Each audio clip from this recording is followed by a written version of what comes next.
Good evening. On the last program, we talked about the disconnect between human rights, which most people, at least in the West, believe in, and now the whole world seems to believe in. But there's a disconnect between human rights and atheism in the first place, because atheism is tied to naturalism, and nature just describes the way things are. It can't prescribe or tell us the way things ought to be. And moral relativism. Those, on the one hand, we want universal declaration of human rights. On the other hand, we want everybody to get to decide for themselves what's morally right. It doesn't work. On this program, we want to push another hot button, because all of these atheists that are having such a hard time promoting their atheism and not losing morality in the process. Every once in a while, an atheist like John Gray will come out and say there is no such thing as morality. Friedrich Nietzsche did the same thing. I call them consistent, at least in their atheism. But the new atheists, for the most part, include in their books espousing atheism, they include an out-and-out attack on religion, and that's important, singular, religion. And they want to say that religion, on the other hand, is very harmful, it's very dangerous to humanity, and it's a great violation of human rights. And they're going to give us plenty of examples, painfully so, and they're right, and they're going to remind us of all of the atrocities committed in the name of God, some God. There's no argument there, but here's how their logic goes from that point. Number one, if you believe in God, you are delusional. Number two, if you are delusional, you are not rational. Number three, and the conclusion is, if you are not rational, you are dangerous. Hence, a guy like Sam Harris will come out with a statement like this: science, for the good of the human race, science must destroy religion. And then they're going to quickly follow that criticism up and that logic up with the glories of secular humanism combined with the evolutionary gift of altruistic genes, and voila. As religion is destroyed by science, we are becoming good. Well, what I hope to do in this program is to show you how absolutely ridiculous and wrong, even in the sense of fairness, that position is. Nature is certainly not pulling for us and hoping we'll get better and do better all along. So let's begin with a couple of questions here, and stay with us as we work through probably not all of these on this program, but questions that we need to ask these atheists and their logic. I don't mean to get impatient or be harsh in the sense of refuting these new atheists, but it really is difficult not to just at least point out the absurdity of their position. So here are the questions that we need to ask, and we'll probably not get through all of them on this program. Number one, are the new atheists in their criticism of religion and religious atrocities and so forth, are they being consistent, and are they being accurate in their assessment of the harmful nature of religion? That's a very important question. Second question is this, and we'll probably get to this one on the program: has Christianity in particular been a negative or a positive influence on our culture, on society, on the human race in general? Now, we probably won't get to this question until the next program, but I want to bring it up. Is there no connection at all between atheism and atrocities against human rights? They seem to think not.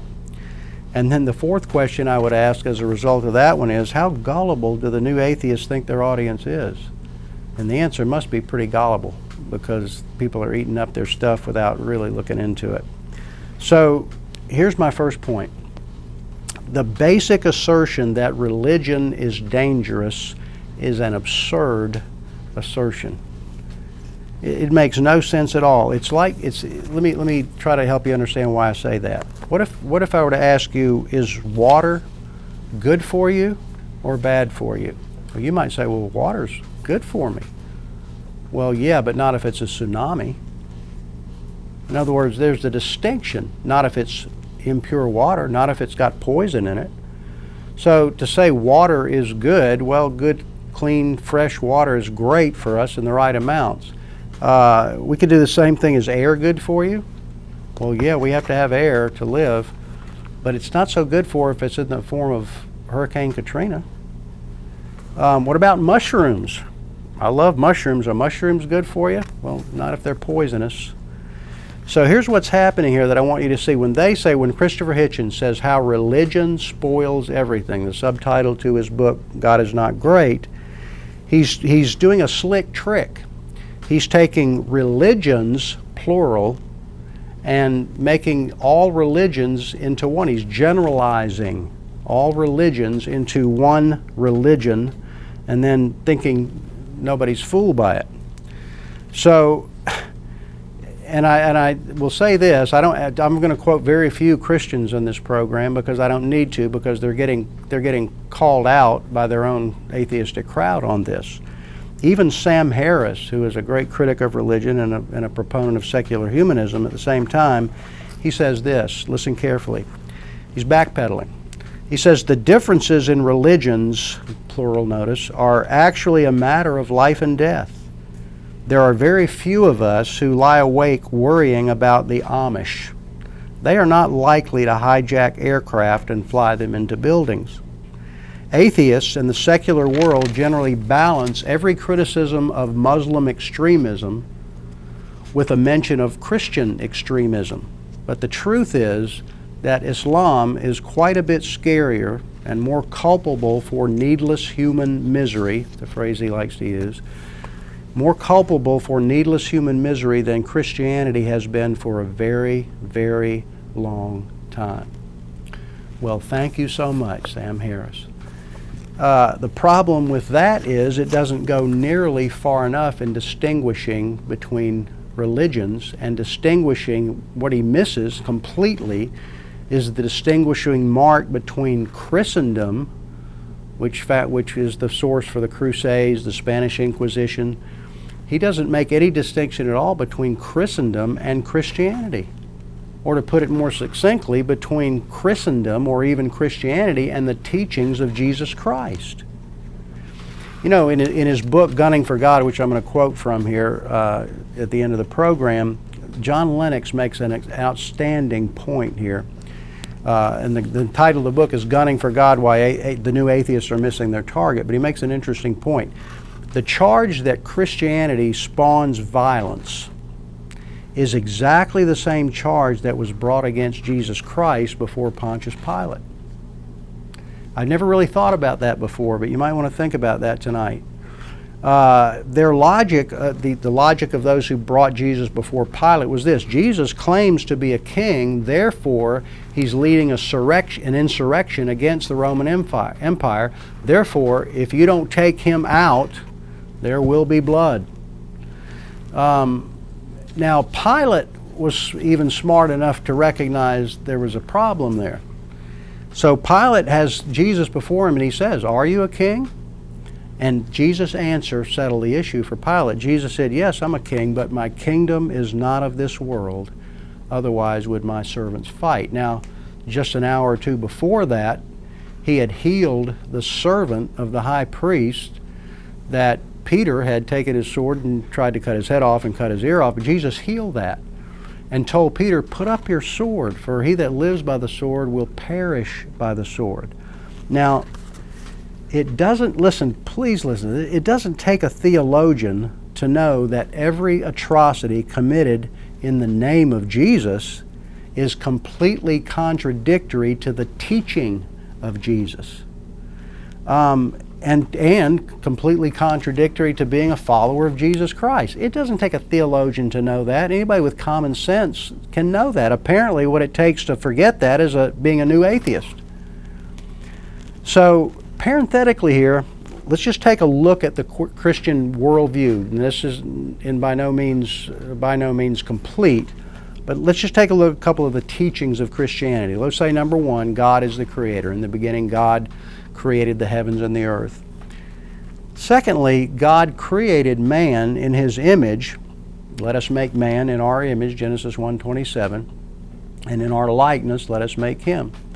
So we are created in the image of God. Now, we said on the last program that's the real only foundation for the existence of absolute universal human rights.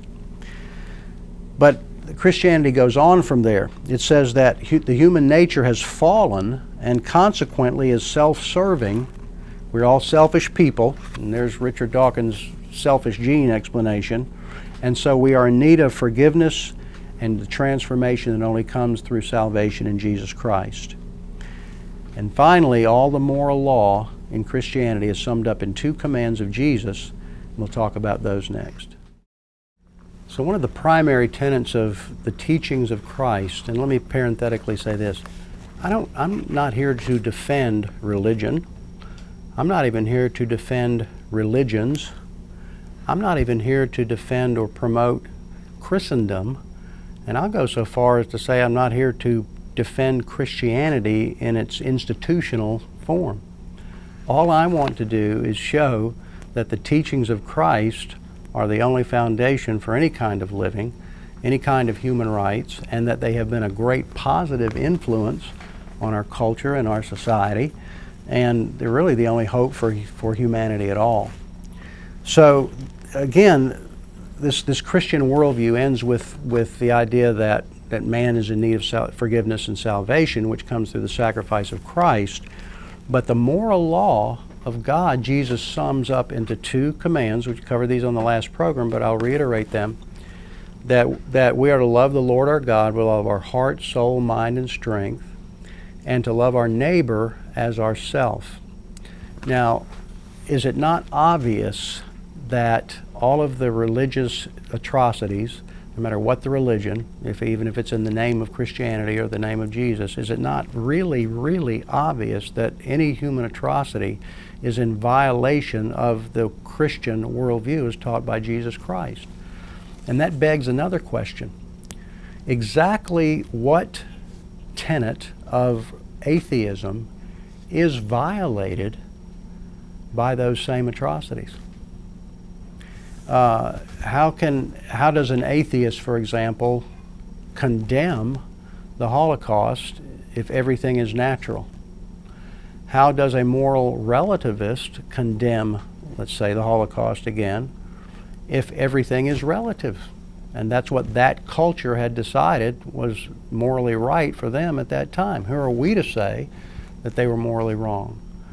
So you either have no foundation for a moral attack at all under atheism, or one that's so whacked out under moral relativism you can't condemn anything, or you have the commands of Christ that we are to love the Lord our God with all of our heart, soul, mind, and strength, and to love our neighbor as ourselves, period.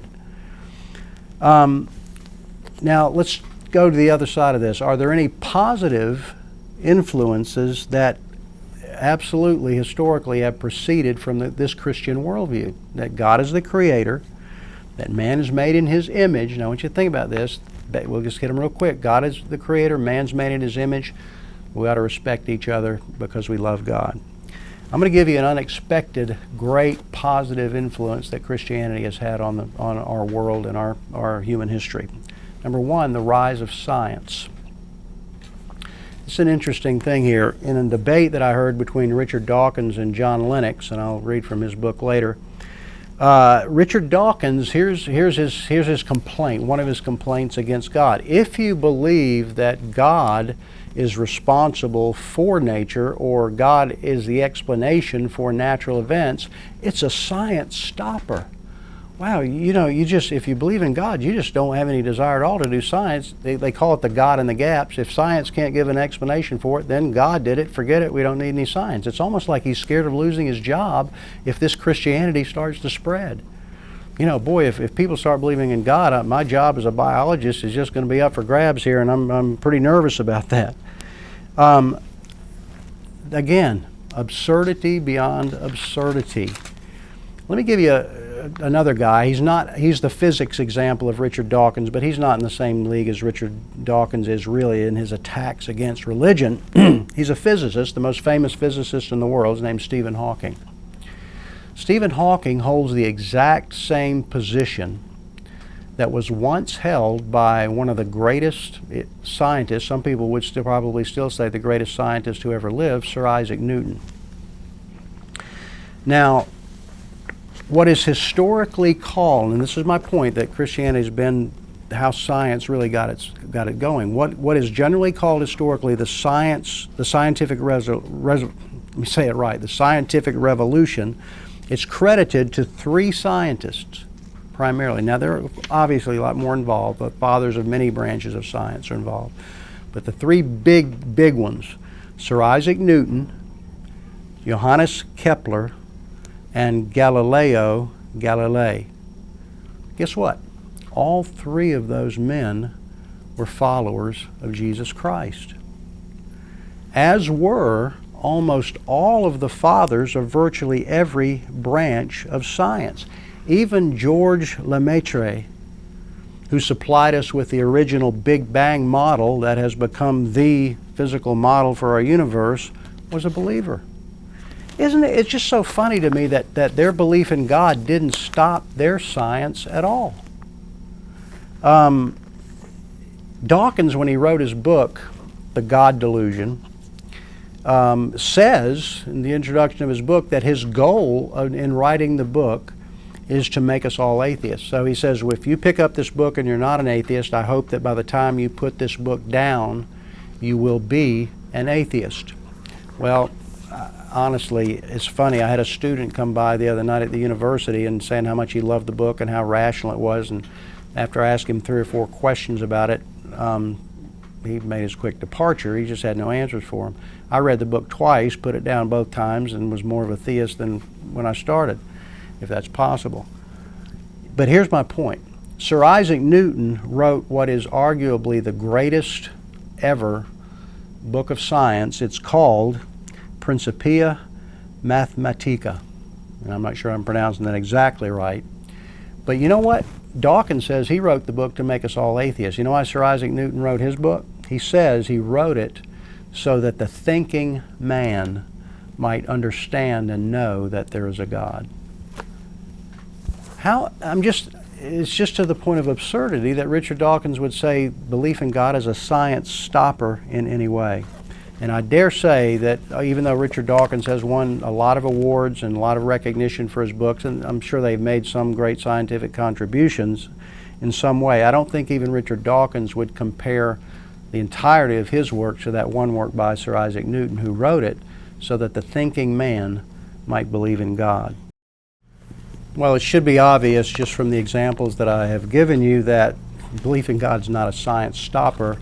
I ought to make the point of how it enabled science to be done and got science going and actually created the scientific revolution.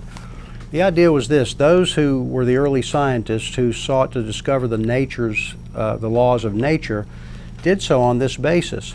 Nature itself cannot create the laws that govern nature. The laws that govern nature describe how things work, and so nature is an orderly business. And again, nature itself can't create the laws that govern it. And so they assumed, very logically, that those laws must have been created by some person or some God that had logic in back of him. So you have natural laws, you have to have a lawgiver that's outside of nature, hence the existence of God. And so that was the basis for them searching nature, because they expected it to be discoverable because we're made in the image of God, and God has made us reasonable and intelligent. So I think science owes more to Christianity for sure than these atheists are willing to admit. Second thing that I want to bring up as a contribution to our world is the idea of human freedom. Now, we talked about human rights before, but while atheists have really struggled in vain to logically justify the dignity and equality of humanity, which they have to endorse to be politically correct, unless they're willing to be consistent atheists and just forget it. But endorsing human rights is very un-Darwin-like of them. It really is, because Darwin was all about survival of the fittest and one race destroying another one, and all that really gets mixed up. But the real source for the idea of human rights and human equality, the real source is in no doubt. It's Christian thought. It's the Christian worldview. And I don't even have to appeal to Christian philosophers and thinkers on this. I'm going to do some quotes here for you. The leading German philosopher, himself, of course, an atheist, and a methodological naturalist, which means he only looks for natural causes for things, he warns against, quote, now listen to this, he warns against an unfair exclusion of religion from public space in order not to cut secular society off from important resources for creating meaning, this atheist referencing the biblical doctrine that all humans are created in the image of God. He goes on to say, now listen, please listen. He says, the individual morality of conscience, human rights, and democracy are a direct legacy of the Judaic ethic of justice and the Christian ethic of love. To this day, there is no alternative to it. Everything else is just idle postmodern talk. That's exactly the point that I'm making, and it's being made by the leading German philosopher who is an atheist himself. So we're examining this big question here. Has the Christian worldview, is it harmful? Is religion dangerous? Well, first we've narrowed it down to Christianity and Christian thinking, true Christian thinking as taught by Christ. It should be said also here, I think, just in fairness, that the philosophers of the Enlightenment, who were by no means Christians, they might have been deists, but they didn't think God was actively involved in the world, but they also endorsed democracy, hence the French Revolution, just a few years after the American Revolution. And their advocate, their grounding for what they called equality and fraternity was reason itself. As a matter of fact, they were very anti-religious. They went into the Cathedral of Notre Dame, tore down many of the statues there, the saints and so forth, and they actually erected in Notre Dame a statue to the goddess of reason. And all of this, while they were crying equality and fraternity, happened just before the heads started to roll in France during the Reign of Terror. So in England, at the same time that you've got William Wilberforce in the name of Jesus trying to fight against the slave trade and abolish slavery, you've got the French rationalists declaring equality and the fraternity of man. Let me read you a description by an eyewitness that was there for the Enlightenment. He said, all perished, all, friends, enemies, of all parties, all ages, all ranks, head after head, and never heads enough for those that bade them fall. And that is in the name of reason. Apparently reason alone, as C.S. Lewis would say, it doesn't give us chests. It doesn't give us the motive that the grounding of God and Christian thought can do it. Now, what's interesting about this is that the new atheists also call themselves brights, for obvious reasons. They are the most evolved. They can take this hard news of evolution the rest of us can't seem to stomach. But they call themselves also children of the Enlightenment. Atheist John Gray says this, the role of the Enlightenment in 20th century terror remains a blind spot in Western perception. Communist regimes were established in pursuit of a utopian ideal whose origins lie in the heart of the Enlightenment, an attempt to remake life itself. Terror of the kind practiced by Lenin and Stalin did not come from the czars. So and of course that we're leading into the next program, which we're going to talk about. The question really should be, is atheism dangerous, not is religion dangerous? So we've established pretty clearly here that we're not defending religion. But when you're just talking about true Christian teaching, the idea that we are created in the image of God and we're responsible to God to treat others rightly has promoted science. It has promoted human freedom. So as we close out this program today, I want to give you one other quote in answer to because after all, what they say is religion's bad. What we need is secular humanism. So the agenda, as I said, of the new atheists has become to promote secular humanism as the basis for moral behavior and as Sam Harris would say, the well-being of sentient creatures, that is conscious creatures. Well, how does Christianity score on that point as well? Richard Dawkins certainly seems to be concerned about the well-being of sentient creatures. He helped pay for a campaign in England where on the side of all the public buses there was written the sign, "There probably is no God, now stop worrying and start enjoying your life." Well, I guess it's not only Christians are against science and the science stoppers, but we're all about to worry ourselves to death on top of it. Well, how about this well-being of sentient creatures? Let me read you a quote from Professor Andrew Sims, the former president of the Royal College of Psychiatrists. Now, I'm not a big fan of psychiatry, but listen to what he says. He says, the advantageous effect of religious belief and spirituality on mental and physical health is one of the best kept secrets in psychiatry and medicine generally. If the findings of the huge volume of research on this topic had gone in the opposite direction, and it had been found that religion damages your mental health, it would have been front page news in every newspaper in the land. That's just absolutely amazing. So when you put these three together, apparently Christian thinking and even religion in general there generally helps us live longer, feel better, and be more mentally healthy. That doesn't stand up to being a delusion, as in Richard Dawkins' The God Delusion. In the next program, we're going to talk about the dangers of atheism. Thanks for watching.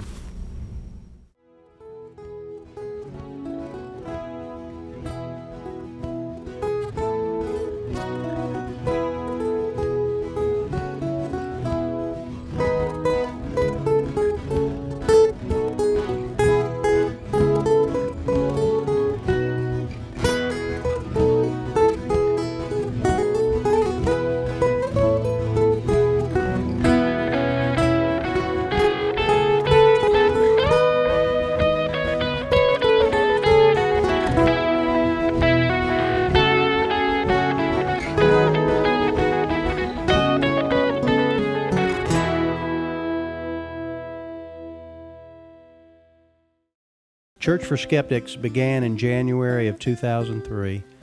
As far as I know, it's the only program that focuses on giving reasonable answers for skeptical people regarding the Christian faith that's on a non-religious network. If this program is helping you better understand the claims of Jesus Christ, please consider helping us continue this work by sending a tax-deductible contribution. You can send a check made out to Educare to the following address with Church for Skeptics on the memo line. Thanks very much for your consideration.